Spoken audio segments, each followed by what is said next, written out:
Hi hello नमस्कार. मी काजल तुमच्या सगळ्यांचं स्वागत करते माझ्या एका नवीन ब्लॉगमध्ये. कसे आहे सगळेजण? मस्त मजेत आणि आनंदात असाल तर अर्जंट ब्लॉग बनवते मी हा.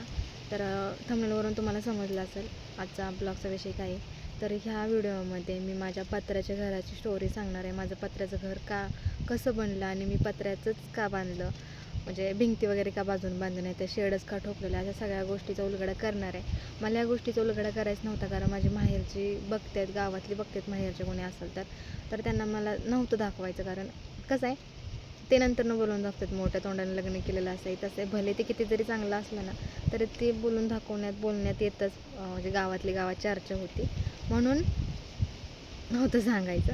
पण काय कारणास्तव भरपूर सारे कमेंट अशा तशा, त्यामुळं म्हटलं चला माझ्या पत्र्याची घर स्टोरी तुम्हाला सांगते. मी ते का बांधलं, कशासाठी बांधलं, या सगळ्या गोष्टी. आता बऱ्याच जणांना माहितीच आहे की आमचं पहिलं घर आहे ते आमचं नाही आहे, ते आमच्या सासूबाईंनी बनवलं होतं. त्यामुळे ते त्यांचं म्हणायचं, जेव्हा ते आपलं असेल तेव्हा ते आपलं म्हणायचं. त्यामुळे ते आमचं नाही आहे, माझं आहे, ते माझं पत्र्याचं आहे आणि तुम्ही रोज बघतायच. आणि मी गर्वानं सांगते ते माझं आहे, हक्काचं आहे, कष्टाचं आहे आणि त्याच्यावर कोणी हक्क दाखवू शकत नाही. बस एवढंच म्हणत चला आपण कसं झालं, काय काय झाले बघूया. जेव्हा आम्हाला घरातून बाहेर काढलं ना तेव्हा आम्ही फक्त शेड ठोकलं होतं आणि बाजूनं कूड वगैरे घेतलं होतं. तर कोणी गावाकडे राहत असेल त्यांना कूड वगैरे काय आहे ते माहीत असेल. तर ते कूड पण असं होतं ना, पूर्ण त्याच्यात चिपाडच राहिलेली, पूर्ण पाला निघून गेलेला आहे. आणि त्यातच आम्ही 1.5 वर्ष काढली. वारा आला तर वारा आतमध्ये यायचं शेडमध्ये, पाऊस आला तर पाऊस यायचा, म्हणजे सगळंच व्हायचं त्यात. तरी पण आम्ही कागद वगैरे, म्हणजे काय म्हणतात, पोती वगैरे लावून केलं होतं त्याला व्यवस्थित, सगळं नीट केलेलं. पण ऊन गेली होती ती पोती, पण ते तटातट फाटून जायची. वारा आलं का नाही ती पोती फाटायची. आणि सोनू लहान असायची, सोनूनं असं त्याला बोट केलं ना तर ते टर करत वरती जायचं, म्हणजे ते कुजलं होतं का नाही तर ते सगळं फाटत जायचं. मग असंच आम्ही काढलं. पण जसं सोनू खेळायला लागली, आमच्या घरात साप गोम हे सगळं निघायला लागलं ना, तेव्हा आम्हाला वाटायला लागलं की नाही, आम्हाला आता घराची गरज आहे. आणि सोनू चालायला रांगायला आम्ही इकडं आल्यानंतर शिकलेली. तिथं रांगायला खरं सांगते बेडवरच शिकली, चालायला पण बेडवर शिकली. कारण आमची भुई पण इतकी विचित्र होती ना, जेवणाचं ताट पण असं वाकडं व्हायचं, कारण भुई पण आम्हाला करोस्तोपर्यंत चान्स दिला नव्हता. ज्या दिवशी आम्ही शेड बांधलं, कूड घेतलं ना, त्या दिवशी घरच्यांनी असं थोडंफार वाद करून घरातून बाहेर काढून दिलं. राहू नका आमच्या घरात. आम्हाला त्या घरात दरवाजा वगैरे करायला पण हे दिलं नव्हतं, टायमिंग दिला नव्हता या. पण आम्ही आलोच तसं, म्हणजे भरपूर काय बोललेलं, घाणकाण शब्द. मग आलो आम्ही तिथनं आमचा पसारा वगैरे घेऊन. पण जसं सोनू मोठी व्हायला लागली का नाही, तिला खेळायला रान लागायला लागलं. म्हणजे सारखी खाली म्हणायची. जसे पोरं मोठी होते तसे ती बेडवर थोडी बसून राहणार आहे. तिला खाली खेळायला असायचं, म्हणजे बिंगायचं सगळं तिला खाली वाटायचं. ती बेडवर खेळून वैतागलेली आहे. त्यामुळं असं म्हणलं. आणि आम्ही तो बेड, इतकासा बेड, त्यावरती आम्ही तिघं झोपायचो. आणि सोनूला तर लय फिरायला लागायचं, आम्हाला त्याच्यावर झोपा येत नव्हतं. खाली झोपलं ना तर रोज 2-3 बेडकं तरी आमच्या घरातनं हालतच नव्हती, इतकी बेडकं होती आमच्या घरात. त्यात आंघोळीचं बाथरूम पण तुम्ही बघितलं आतच होतं, कारण सोनू लहान होती तर तिला बाथरूम, म्हणजे बाहेर आंघोळ घालायला जागाच नव्हती कुठं. त्यामुळे तिला छोटी होती ती, मलाच आंघोळ घालायला लागायची तिला. त्यामुळे मी आतमध्येच बाथरूम केलं, हवा वगैरे लागू नये, सर्दी होऊ नये. कारण ऑलरेडी सगळं मोकळं होतं का नाही, तर तिला उन्हाळा म्हणलं तरी पण तिला कानाला टोपी घालून ठेवायला लागायची, कारण तिला लगेच सर्दी वगैरे होती. मग जशी ती मोठी व्हायला लागली तशी आम्हाला घराची उणीव भासू लागली. पण काय करता, पैशाचं सोंग करता येत नाही ना, किंवा बांधतो म्हणून बांधता येत नाही आहे. पैसा असेल तर सगळं करता येतं, असं होतं. आणि तेव्हा असं फिक्स काम पण नव्हतं हे साहेबाकडं वगैरे, म्हणजे साहेबाकडंच होते पण दुसऱ्या माणसाने त्यांना साहेबांकडे नेलं होतं कामाला. आणि ते कामगार म्हणून काम करत होतं. आता कसं सुपरवायझर म्हणून लागलेत ना, तसं कामगार म्हणून काम करायचं. मग त्या माणसाचा जेव्हा फोन येईल ना, आज काम आहे बाबा ये, तेव्हाच असायचं. जेव्हा त्याचा फोन नसेल ना त्या दिवशी घरी असायचं, असं काम होतं. म्हणजे एक प्रकारचं काम नव्हतंच. आठवड्यातून 2-3 दिवस भरायचा, नाहीतर नाही भरायचं. आणि तेव्हा गाडी वगैरे पण आमच्याकडे 1 वर्षभर गाडी नाही, वर्षभर नाही, लगेच घेतली होती आम्ही. पण हप्तं वगैरे होतं त्याचं, म्हणजे काही ना काही मागं होतंच तेव्हा.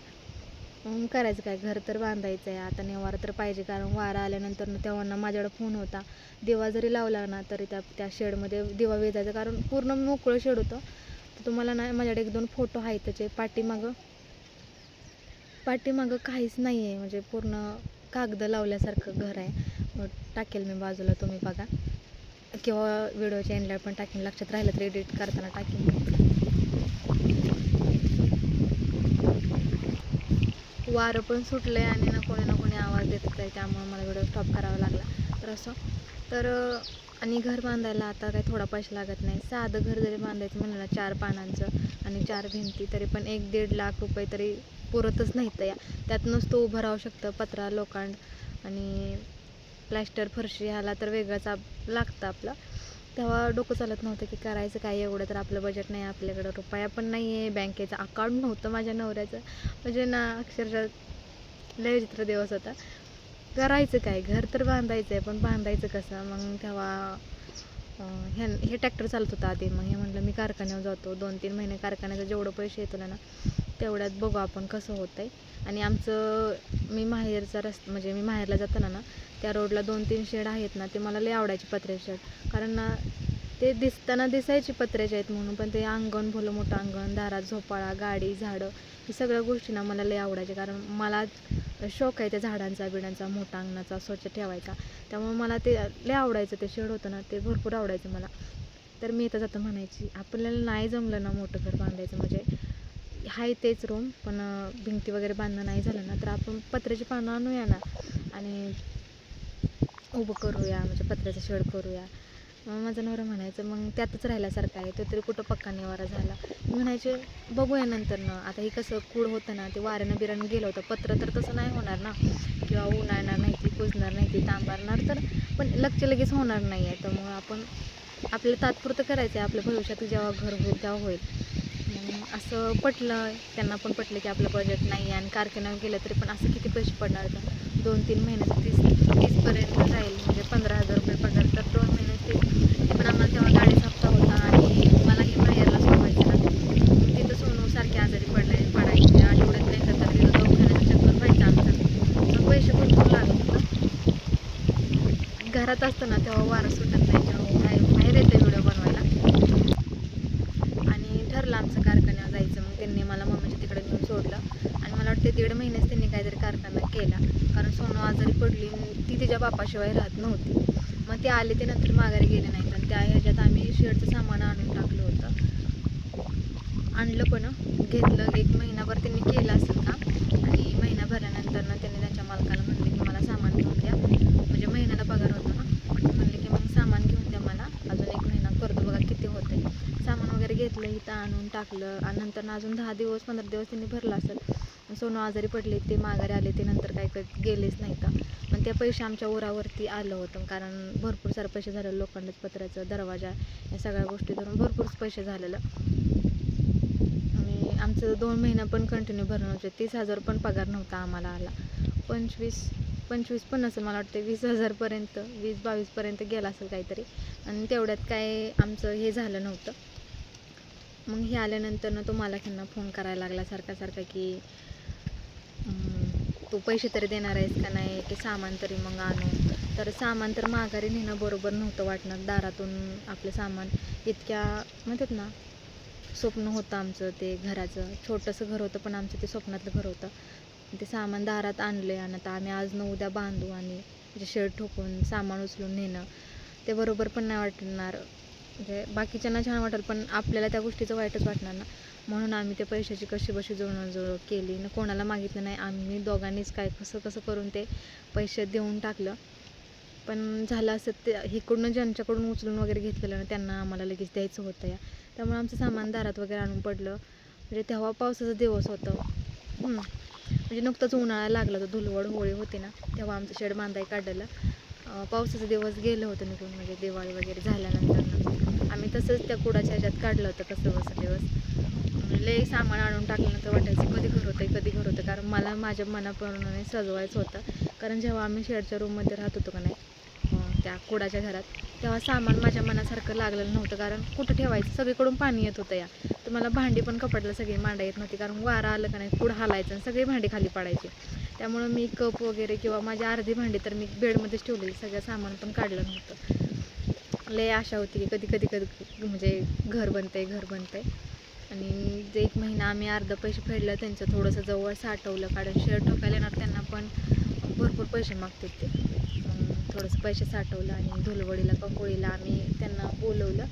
तेव्हा आम्ही धुलवड वगैरे पण काही साजरी केली नव्हती. ते दिवसच आमचे लय विचित्र होते आणि म्हणून मला ते दिवस आठवू वाटत नाही. तर या म्हणजे बेकार. आणि आम्हाला कुठलीच गोष्ट सहजासहजी नाही भेटली. लय यातना भोगाव्या लागल्या त्या, प्रत्येकाच्या हातापाया पडावं लागले या. म्हणून आम्हाला सगळ्या गोष्टीची किंमत आहे आणि मला माझ्या घराची पण भरपूर किंमत आहे. मी लय खुश आहे त्या घरात. असं समजत जाऊ नका की मी खुश नाही काही नाही. आणि तुम्ही मला कमेंट करताना की काय काय ना तेवढं नसतं, ह्या गोष्टीची मला पण जाण आहे. म्हणून मी कधीच कुठलीच तक्रार नाही आहे करत की दुसऱ्या बायांकडे हे आहे. मी माझ्या नवऱ्याकडे ना खरं सांगते, कधी पण विचारा त्यांना, पण मी माझ्या नवऱ्याकडे सोन्याची पण कधी अपेक्षा नाही केली की मला सोनं घ्या म्हणून. आत्ता मला मागच्या वर्षीपासून मला काही नवऱ्याने घेतलं असेल सोन्याचं तेवढंच. लग्नाला आमच्या 4-5 वर्ष झाली तरी पण मी नवऱ्याला कधी साडी पण मागितली नव्हती. सोनं तर लांबची गोष्ट आहे, कारण आमची परिस्थितीच नव्हती. लग्न झालं, 2 महिन्यानं वेगळं राहिलो, सगळं म्हणतात ना जबाबदाऱ्या पडल्या सगळ्यातनं बाहेर निघस्तोपर्यंत 4-5 वर्ष आम्हाला अशीच गेली. आणि लवकर आम्ही बाहेर निघलो नाही, कारण सगळं एकट्यानं करायचं होतं. म्हणजे सगळं दवाखान्याचा खर्च, घरातलं दारातलं सगळं एकट्यानं करायचं होतं ना, त्यामुळे लय लोड झालेला. त्यामुळे मी कुठल्या गोष्टीची अपेक्षा नाही केली, हट्ट नाही केला. हाय त्यामध्ये ना लग्न झाल्यापासून कधी ब्लाऊज शिवलेला. जेव्हा मी मशीन घेतली ना तेव्हा मी माझ्यासाठी स्वतःनं ब्लाऊज शिवला असेल ना, तो मला पहिला ब्लाऊज होता. जे लग्नात शिवलेलं ना त्याच्यावरतीच मी रडत खळत सगळ्या गोष्टी चालवल्या होत्या. आणि तुम्ही मला म्हणता की तू समजून घेत नाही आहे किंवा आहे त्यात खुश राहा. मी भरपूर खुश आहे. आणि खुश नसते ना तर मी प्रत्येक व्हिडिओमध्ये रडगाणं केलं असतं. मला मागचे दिवस आठवले ना मला वाईट वाटतं. तर ना घराच्या बाबतीत तर ना कोणी नाही हिणवलं, मला सगळ्यांनीच हिणवलं. पण मी प्रत्येकाचं नाव नाही घेत बसणार, मला नाही घ्यायचं कुणाचं नाव. आता तुम्ही समजलं का? म्हणूनसाठी मी माझ्या नवऱ्याला म्हटलं तर मला सपराट ठेव, तू सफार बांध, पण मला हक्काचं घर दे. मला कोणाच्या घरात राहायचं नाही. मला ह्यांची टोमणी नाही ती खायची. लय वारं सुटले. तेव्हा माझा नवरा म्हणायचा काय त्यांचं मनावर घेते काय करते, पण ना त्या गोष्टी जी बोलायची ना सगळी मिळून त्या मनाला लागण्यासारख्या होत्या. म्हणून सपरात 1.5 वर्ष 2 वर्ष काढली. नंतर ना शेड बांधला आणि खुश आहे मी, कारण ते माझं आहे आणि मला कोणी बोलू शकत नाही. इथंच का बसले, इथंच का उठलेस, इथंच हे का केलं, तिथंच ते का केलं. मला मी जेव्हा तिकडच्या घरात राहत होते ना तेव्हा इतकं टोमणं दिलं होतं ना. भरपूर साऱ्या गोष्टी आहेत त्या ज्या मला सांगायच्या नाही, त्या मला उघड करायचं नाही आहे म्हणून मी नाही सांगत. तर मला तुमच्या प्रश्नाचं उत्तर भेटलं असेल, कारण हे पत्र्याचं शेडसुद्धा ना मला खूप मेहनत करावी लागली. तेव्हा ती गोष्ट मला भेटली आणि मी त्याला माझ्या जीवापलीकडे जपती. सोनं पत्र्यावर लिहिलं ना काहीतरी माझं डोकं हलतं, कारण एका पत्र्याची किंमत किती होती. आणि म्हणजे मला सगळ्या गोष्टीची किंमत आहे, म्हणून मला त्या गोष्टीचं वाईट वाटतं. माझे इमोशन त्याला जोडलेलं गेलेलं आहे ते. आणि मी प्रत्येक वेळेस म्हणत असते मला माझ्या घराने भरपूर सारं दिलं आहे. मी शब्दात पण नाही सांगू शकत या घरानं मला काय काय दिलं आहे. म्हणून बोलायला शब्द कमी पडतील माझ्या घराविषयी. आणि मी नाही सांगू शकत मी किती खुश आहे घरात. माझं कसं जरी असलं ना ते माझं आहे. मी त्याला मनाप्रमाणे सजवू शकते, म्हणजे सगळ्याच गोष्टी करू शकते. मी माझ्या घरात माझी पाहुणी आली तरी पण इथे बसा तिथं बसा म्हणू शकते.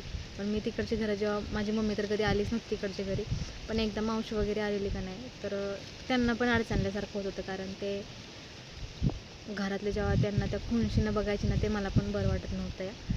अशा साऱ्या गोष्टी आहेत. तर माझं घर माझं आहे आणि मला आवडतं, मी खुश आहे. अजून काय सांगू तुम्हाला. आणि राहिला विषय मी पत्र्याचं घर फक्त ना मला हेच विषय सांगायचा आहे. मी कधी माझ्या व्हिडिओमध्ये ना घराचा उल्लेख करत नाही, केला तरी ना मी गर्वानं सांगते माझं घर पत्र्याचं आहे. मला जर ह्या गोष्टीची लाज असती, कमीपणा असता ना, देवाशपथ सांगते मी कधी व्हिडिओ काढला नसता. कारण सांगते, कारण ना माझ्या माहेरची आता घरातल्यांना सगळ्यांना तर माहिती आहे माहेरच्यांना की मी शेडमध्ये राहते. पण जे कोणी माझ्या गावातले असतील किंवा नात्यातले पित्यातले त्यांना माहिती नाही ना मी शेडमध्ये राहते म्हणून. तरी पण मी काय म्हणतात हक्काने प्राऊडली व्हिडिओ बनवते की मी पत्र्याच्या घरात राहते. कारण मला काय लाज नाही वाटत की मी पत्र्याच्या घरात राहते. पण महत्त्वाचं मी त्या घरात खुश आहे ना. कोणी बंगल्यात राहून पण खुश राहत नाही आहे, पण मी त्या घरात राहून पण खुश आहे. म्हणून मला लाज नाही वाटत की आता माझी पाहुणे रावळी बघतील आणि त्यांना काय वाटेल मी कसल्या घरात आहे असं तसं. मला कधीच नाही वाटलं आणि कधी वाटणार पण नाही. कारण छोटंच आहे पण आमच्या मेहनतीचं आहे, आमच्या हक्काचं आहे ना, ही आमच्यासाठी मोठी गोष्ट आहे. भरपूर साऱ्या गोष्टी अशा बोलू वाटतात ना, पण आपण कुठंतरी बांधलं गेलेलं असतं, त्यामुळे सगळ्या गोष्टी बोलू नाही शकत असं आहे. जाऊ द्या. आणि अजून एकदा सांगते, खरंच मला माझ्या घराची लाज नाही आहे. आणि हो तू नंतर न बोल, मला एक गोष्ट बोलायची आहे. तुम्ही मला बोलताना मी कोणत्याच व्हिडिओमध्ये ना लय वार सुटले घराचा उल्लेख नाही करत आहे. फक्त ते माझ्या थंबनेलमध्ये असतं, कारण मी जेव्हा क्रोममध्ये माझी सेटिंग आता बदलली ना, मला माहिती नव्हतं क्रोममध्ये सेटिंग वगैरे बदलायची असते. जेव्हा मी बघितलं यूट्यूबची सेटिंग वगैरे काय असते, तेव्हा मला समजलं की आपण ज्या रिलेटेड व्हिडिओ बनवतो ते सगळं आपण तिथे भरायचं असतं. तर मी माझं घरातलेच माझं ब्लॉग असतात. तर आता कोणी पुण्यात राहतं, कोणी मुंबईमध्ये राहतं, कोणी कुठं राहतं, तर ते तिथलं सगळं सांगत असतं, माझं पुण्यातील घर आणि त्यातील रुटीन. तर मी हे तेच टाकले, माझं पत्र्याचं घर आणि त्यामधलं रुटीन आणि गावाकडचे विलेज वगैरे लाईफ ते सगळं टाकले. त्यामुळं मी माझ्या थंबनेलमध्ये टायटलमध्ये सगळं ॲड करत असते. त्याचा अर्थ असा नाही आहे की मी लाज वाटत असतील पत्र्याच्या घराचा उल्लेख नसता केला, मी कुठं तर बाहेर बसूनच व्हिडिओ बनवला असता. असू दे आता सुटू दे. बाहेर बसूनच व्हिडिओ बनवला असता माझं, मी तुम्हाला घर दाखवलं नसतं, कारण मला लाज वाटते, कारण माझं पत्र्याचं घर आहे. पण मला लाज नाही वाटत आहे आणि कधी वाटणार, कारण त्या घरात लय इमोशन्स आहेत आमच्या त्या घरात.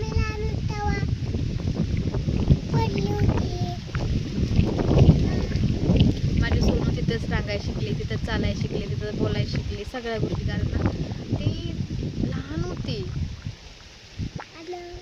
काय ती पडलं का लगेच खायचं, तोंडला जायचं, असल्या गोष्टी पैसे जायचं. पण मला वाटते नोव्हेंबरचा जन्म, फेब्रुवारीमध्ये काहीतरी आम्ही इकडं राहायला आलेलो. म्हणजे ती बघा किती महिन्याची होती. नोव्हेंबर, डिसेंबर, जानेवारी, फेब्रुवारी, मार्च असंच काहीतरी आलं असेल. संक्रांत झाली होती बहुतेक तेव्हाच आलो होतं आम्ही राहायला.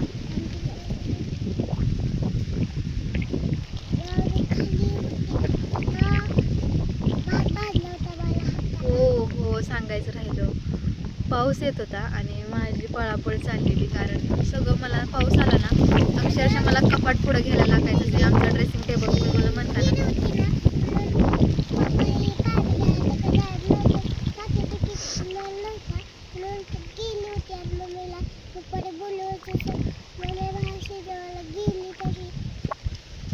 बाळा तुला आठवतंय तुझा हात भाजलेला?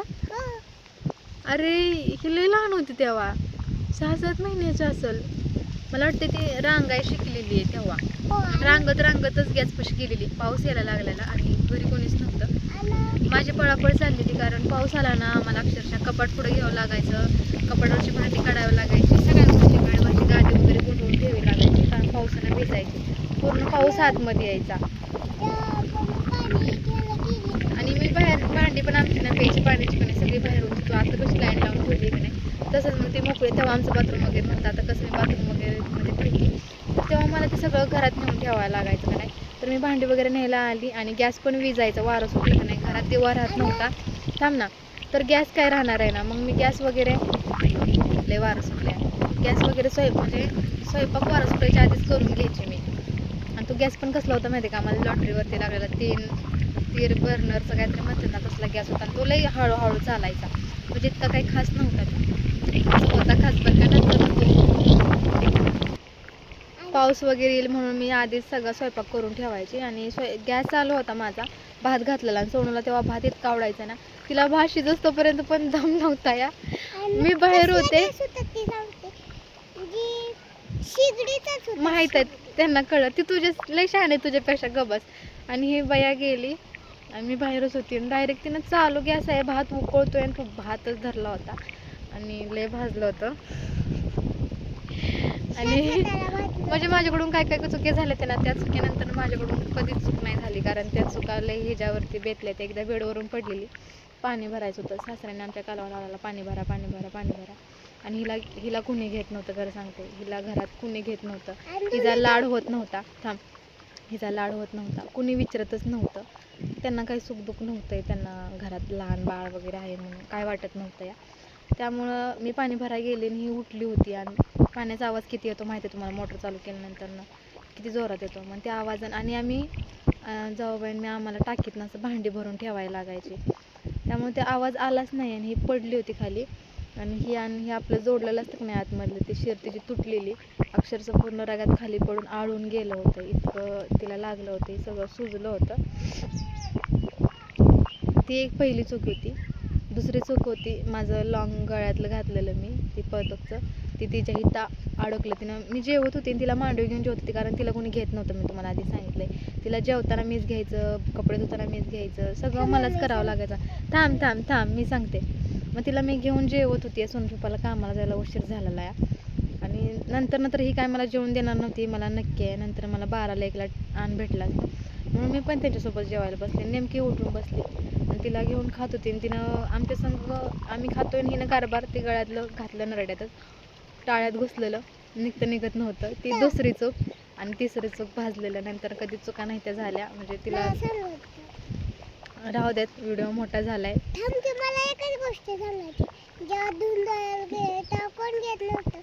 ती गाडी आहे ना, ती दबायला तसंच ठेवायची, मला धुणं धुतो ती भांडी पण तसंच ठेवून झोपाय काढायची. हिला कसं आठवतंय, तिला भिजलेलं आम्ही कधी नाही सांगितलं बरं का तिला, पण तिलाच आठवलं. ते कसं आठवलंय काय माहीत नाही. मी कधीच तिच्यासमोर हे काढलं नव्हतं की तुला इथं लागलेलं, तू हे असं केलेलं.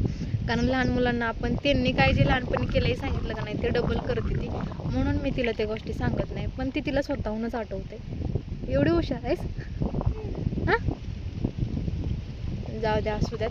आणि हो, खरंच तिला नव्हतं कोणी घेत. आम्हाला काय लॉकडाऊन होतं तेव्हा होते, ही झाल्यानं पण लॉकडाऊन थोड्या दिवस लागलेलं.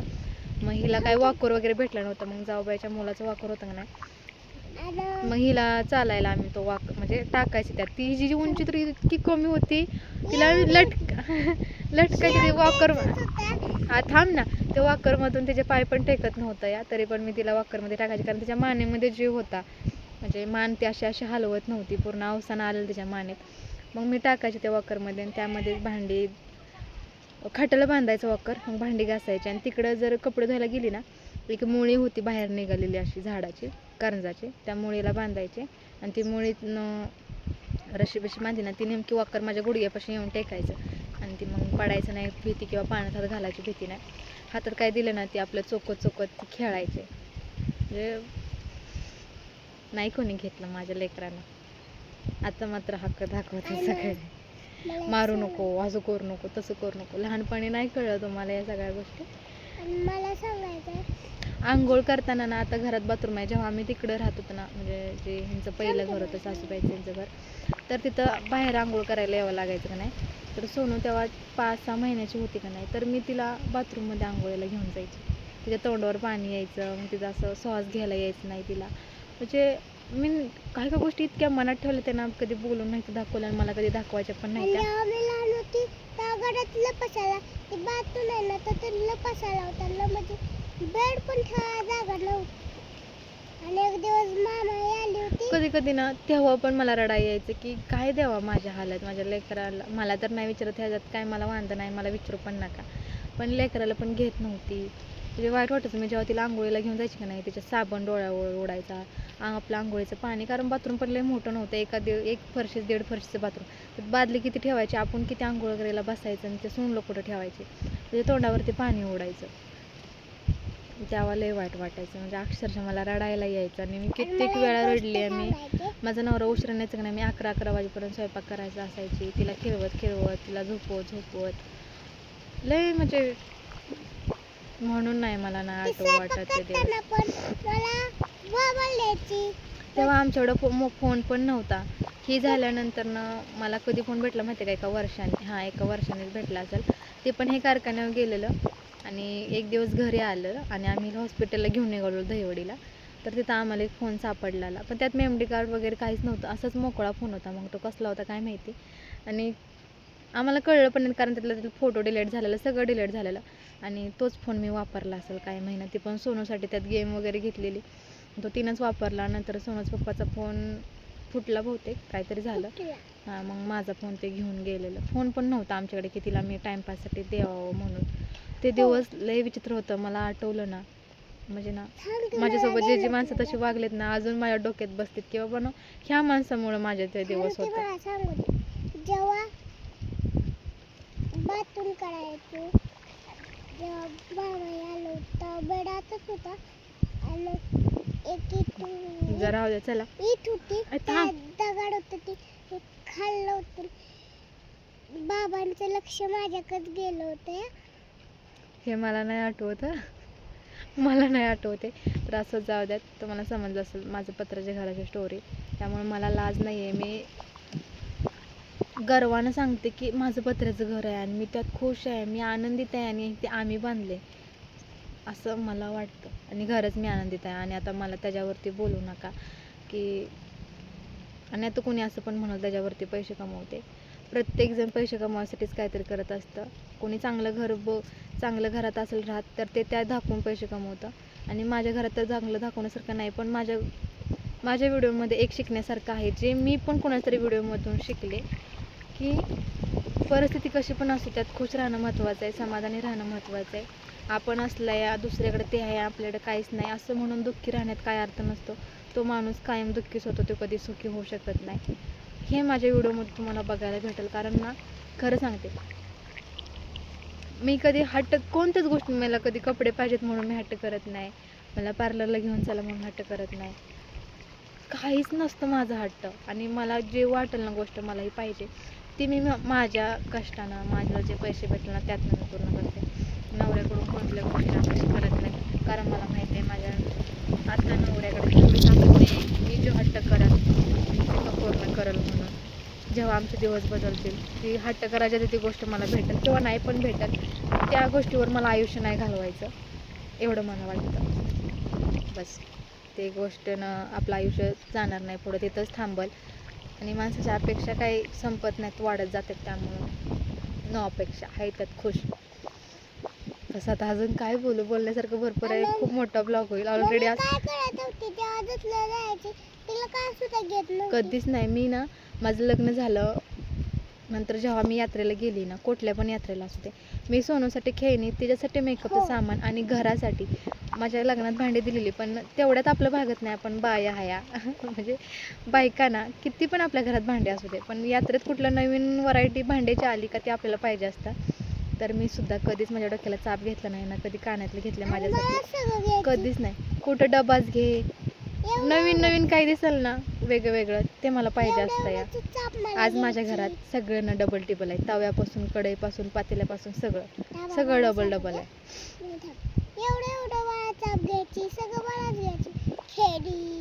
हा, पाय दुखायला लागला आता भांडी घालून असं. चला, ती फुगे उडवायची, जेव्हा मला येत नव्हते ना ते फुगे उडवायची. ओके, चला बाय बाय. एक मिनटं.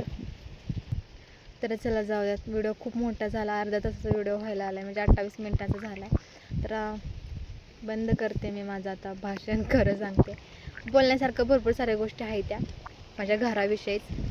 आणि अजून एकदा सांगते, मला लाज नाही आहे, मला कमीपणा नाही आहे, मला गर्व आहे, मी पत्राच्या घरात राहते. बस एवढं बोलून मी माझं व्हिडिओचं एंड करते. उद्या भेटूया एका नवीन व्हिडिओसोबत. आणि सांगते, आम्ही दोघी पण आजारी असल्यामुळे ब्लॉग येत नाही. सोनूचा अवतार बघा, म्हणजे ती इतकी आजारी पडले, सर्दी झाली, आणि तुम्ही सांगितलं सगळं उपाय करून बघितलं तरी पण तिची सर्दी खोकला काही राहत नाही. हॉस्पिटलला जाऊन आलं, डॉक्टरने सांगितले वाट बघा, आता सगळं करून बसलोय आपण. दिसतोय ताप वाटतोय, गरम लागतोय एवढं. ओके, चला बाय बाय. उद्या भेटूया नवीन व्हिडिओमध्ये. आणि तुम्ही खूपशे धावा, आम्ही पण खूप धावतो. Bye bye. Bye bye.